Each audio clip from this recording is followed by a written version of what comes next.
வணக்கம் தாத்தா கிச்சன். இன்றைக்கி பேத்திகளுக்கு பூண்டு சட்னி அரைக்க போகிறேன்.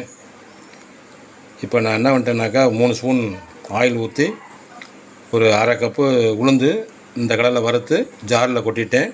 அடுத்து என்ன பண்ணுறதுன்னு பார்ப்போம். ஒரு 25 வரமிளகா வறுத்து அதையும் ஜாரில் கொட்டியிருக்கேன். அடுத்து என்ன பண்ணுறது?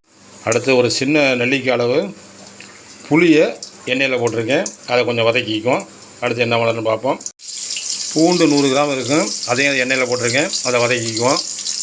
சின்ன வெங்காயம் 150 கிராம் இருக்கும், அதையும் போட்டு வதக்கிக்குவோம்.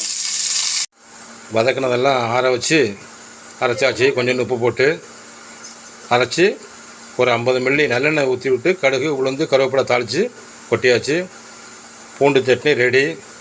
இந்த சட்னி தினா கிச்சன் அவர் செஃப். அவர் போட்ட வீடியோ பார்த்தா நான் இதை செஞ்சேன்.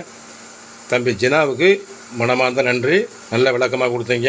இந்த சேனல் பிடிச்சா லைக் பண்ணுங்கள், ஷேர் பண்ணுங்கள், எனக்கு சப்போர்ட் பண்ணுங்கள்.